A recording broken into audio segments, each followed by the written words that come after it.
भारत के लोग, जैसा कि लेवाना होटल में भी हुआ है, तुरंत अगर कहीं से धुएं की स्मेल आई तो तुरंत दरवाजा खोल के देखने लगे। तो इतने छोटे से होटल में इतने देर का मतलब ही है कि उनको एक्सेस नहीं मिल पा रहा था। आपको क्या लगता है मानक वो कौन से हैं जो यहाँ के होटल्स पूरे नहीं कर रहे हैं और करने चाहिए? होटल ही नहीं बल्कि हॉस्पिटल में भी आप देखेंगे तो ये लोग तथ्य छिपाकर एनओसी प्राप्त कर लेते हैं।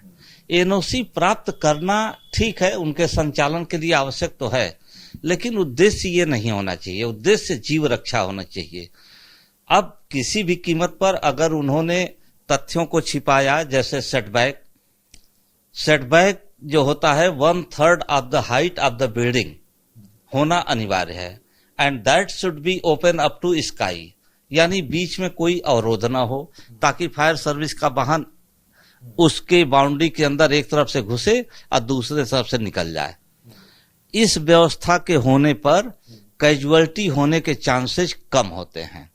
दुर्भाग्य से सेटबैक का अतिक्रमण 99% है, और अब फायर सर्विस का वाहन अगर अंदर घुस ही नहीं पाएगा तो काम कैसे कर पाएगा? जैसा कि लेवाना में भी हुआ, पीछे किस तरह जाके बहुत देर में 7:30 बजे आग लगी और 11 बजे तक चला रेस्क्यू, उसके बाद भी चला, और देर तक चला, काफी देर चला। 11 बजे हमें लगता है ये क्लियर हुआ कि 4 लोग ज्यादा डैमेज हो गए हैं। चलने को तो 8 घंटे के आसपास चला। तो इतने छोटे से होटल में इतने देर का मतलब ही है कि उनको एक्सेस नहीं मिल पा रहा था। तो एक्सेस नहीं मिला तो ये कंस्ट्रक्शनल अगर डिफेक्ट था तो भी देखा जाना चाहिए, और उत्तर प्रदेश अग्नि निवारण अध्यादेश 2005 के अंतर्गत कार्रवाई करनी चाहिए। फायर सर्विस को ये पावर है, कार्रवाई करनी चाहिए, और अगर उन्होंने तथ्य छिपाया तो उनके विरुद्ध कार्रवाई करनी चाहिए। एनओसी लेना और एनओसी देने तक सीमित नहीं होना चाहिए, क्योंकि जिंदगी एक ही बार मिलती है। और इस तरह से अभी एसएसजे इंटरनेशनल में भी आग लगी थी, 4 बाग में 8 लोग मरे, प्रतापगढ़ में 1 दर्जन लोग मरे। तो इस तरह की घटनाओं को रोकने का सबसे अच्छा उपाय क्या पॉइंट्स हैं आपके हिसाब से? पलायन मार्ग होता है क्या, उसका वो चीज फॉलो हो रही है? और क्या होता है पलायन मार्ग, किस तरह से लोग निकल सकते हैं? और सीढ़ियों वाला जो कॉन्सेप्ट है, कितना गैप होना चाहिए? अल्टरनेट रूट ऑफ एस्केप अगर है तो ये लगभग तय है कि आदमी, ठीक है ये घटनाएं रुक तो नहीं सकती, लेकिन इससे जीव रक्षा हो सकती है। अल्टरनेट रूट ऑफ एस्केप हर 15 मीटर से ऊंचे भवन में अनिवार्य है, और वो हरदम क्लियर होना चाहिए, उस पर किसी तरह का कोई अवरोध नहीं होना चाहिए, और वो उस पर एग्जिट का साइन ऑटो ग्लो में लगा होना चाहिए।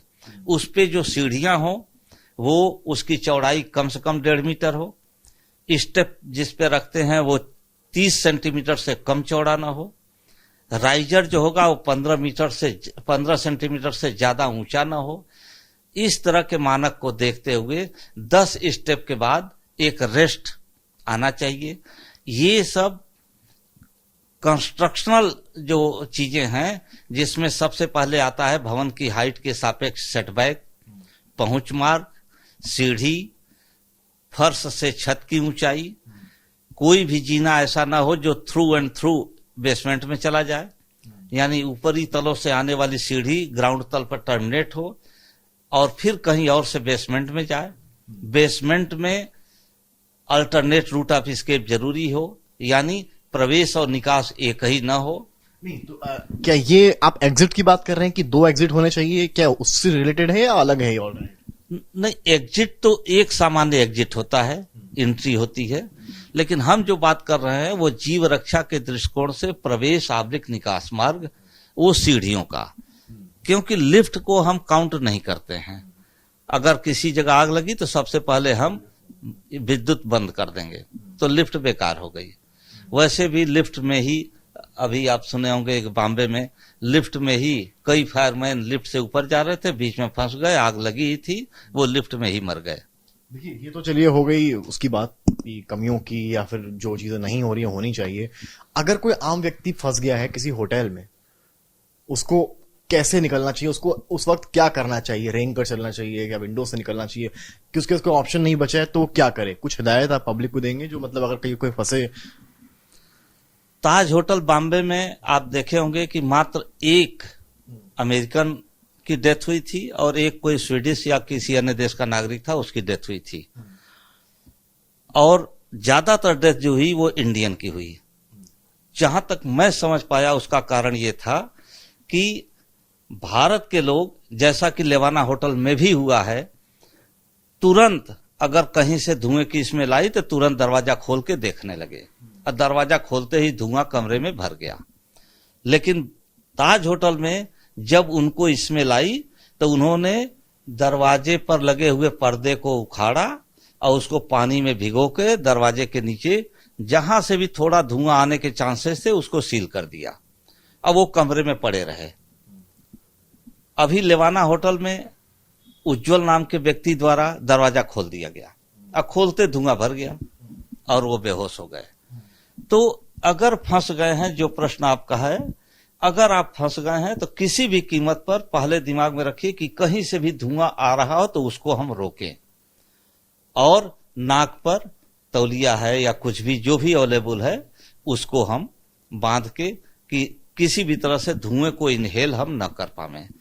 और उसके बाद बाहर की तरफ कमरे में जो भी शीशा है, मैक्सिमम जगह फायर सर्विस के लोग रेकमेंड करते हैं टिंटेड ग्लास का यूज। ऐसा गिलास हो जो दो पार्ट में न हो और जिसके बीच में प्लास्टिक न हो, जैसा कि कार इत्यादि में होता है। उस ग्लास का यूज होटल में न किया जाए, यानी हथौड़ी से मारा जाए तो वो शीशा गिर जाए, वहां पे होल हो जाए, गिर जाए।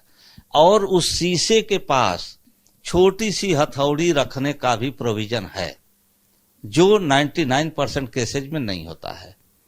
एक हथौड़ी, एक रस्सी वहां पे रखने का प्रोविजन है कि हथौड़ी से खिड़की तोड़िए, खिड़की से रस्सी लटकाइए, उसके सहारे उतर जाइए।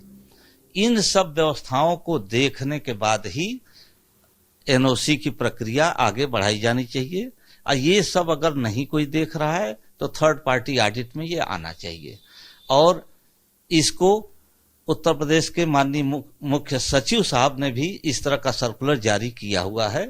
लेकिन किन कारणों से इसका कंप्लायंस नहीं हो रहा है? जब भी फायर ऑडिट कराया जाता है तो फायर सर्विस के एग्जिस्टिंग ऑफिसर से ही कराया जाता है, यानी जिन्होंने एनओसी दिया है वही ऑडिट करें। ऐसा नहीं होता है। तो ये आपने सुना, इनको काफी एक्सपीरियंस है, काफी लंबे समय तक इन्होंने फायर में अपने सर्विसेज दिए हैं। राकेश राय साहब तो इन्होंने तमाम चीजें बताई कि रेस्क्यू में क्या कमी थी और क्या मानक हैं जिनको होटल्स यहाँ के पूरा नहीं कर रहे हैं। और उन्होंने ये भी बताया कि किस तरह से आखिर अगर आप कभी फंसे हैं होटल में तो कैसे आप बाहर निकल सकते हैं। कैमरामैन संजय के साथ समर्थ श्रीवास्तव, लखनऊ, यूपी तक।